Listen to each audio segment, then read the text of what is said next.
But Motherson Sumi Wiring reported their Q2 numbers. Profits declined 3% even as revenues went up by 10%.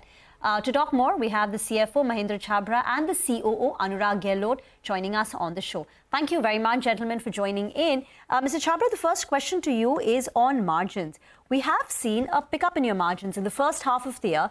Margins now stand at about 10.8%, but it's lower than the FY24 level of 12.1%. You had said that FY25 will see an improvement in margins. What's the margin range that we're looking at? Yeah, sure. So first of all, thanks for getting us on the CNBC. Well, if you look at EBITDA for the period, in absolute terms, it's about 250 CR. And in terms of percentage, you're right, it has been lower than what we had in the last year. And it's mainly explained by the two new plants that we have put up, one in Pune and other in Navagram. And whenever we put up a new plant, there are initial costs. And as you know, our operations are labor intensive. So we need to hire people, deploy them, and train them. And there will be initial ramp-up costs in addition to manpower also. So that is the reason we see kind of in terms of drop in the EBITDA. Having said that, as an organization, we focus on ROCE. And we have a guideline to deliver more than 40% ROCE, which we have been doing the last 2 years. And as far as current financial year is concerned, we are again on track to deliver more than 40% ROCE. Okay, but on margins, just to complete that point, in H2, will we continue to see pressure on margins, or can it start recovering? Some guidance, some number. Sure. So I would not like to comment on the EBITDA numbers as such, but yes, whenever we put up a new plant, it takes 6 to 9 months to kind of when the plant is fully ramped up. And ROCE will keep on focusing, will deliver more than 40% ROCE. Mr. Gehlot, coming on this one, when will these, are these plants functioning at fuller capacity, or they are just commissioned, they are starting, and it will take some time for you to fully commission or start the operating capacity there? And how much will it add to your overall capacity addition? I think as Mahindra has commented that there are two greenfield projects, and one of them already the SOP has started in one of the customer, and there are multiple customer on this site, and other customers will be ramping up in the Q4 and the Q1 of FY26. The other plant, the customer has delayed the project by 6 months.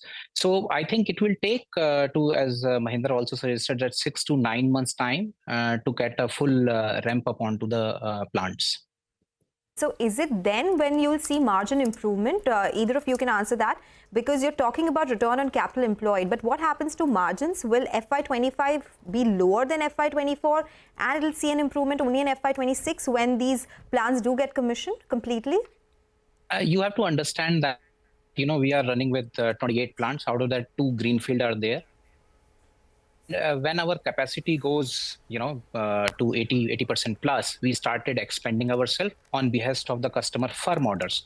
So growth is happening. Customer is trusting you to giving the new orders.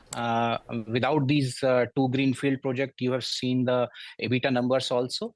And, it's just a matter of time. As soon as the volumes will ramp up, you will see a good positive results for these 2 plants also. As far as expansion is concerned, all the customers, major OEMs, in the country has started giving their numbers, what they are expanding. And I think we are very much aligned with that. So once they will grow, and we take a challenge to the chin that, we have to do what customer is asking us to do. And we are not doubting their volumes also. So I think it is going to be a very, very positive in the future. It's just a matter of time when the these plant ramp up completes. Mr. Chhabra, X of this particular issue, that there are new greenfield plants and there is investment, etc. Have even raw material costs gone up for you, copper in particular? And what is the outlook on raw material prices in the second half of the year? Yeah, sure. So as far as raw material cost is concerned, it's a combination of various factors. Copper is one of them, and the other big one is the product mix. As far as copper is concerned, yes, Q1 there has been increase in the prices of the copper, which has slightly cooled down in Q2. But as an organization, we have a pass-through arrangements as far as copper prices are concerned with our customers.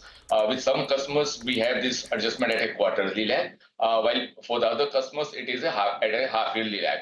So if you look at the copper prices over a period of time, it doesn't really impact our P&L on account of the fluctuation in the copper prices. Okay. Your focus has been SUVs and EVs. They require higher wiring harness content. what is the current percentage of revenues or volumes coming in from SUVs and EVs in the total portfolio? What will it look like in the next fiscal, Mr. Gehlot?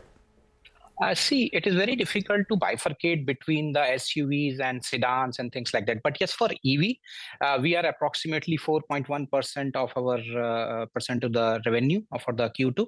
And I think we have grown by around 40% in EV sales if we compare year on year also.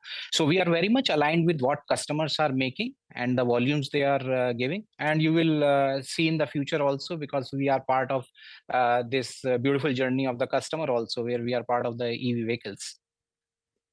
Okay. You have mentioned that you're actively exploring new opportunities within the evolving automotive landscape. If you'd like to just talk about what more in terms of a strategy or development should we expect?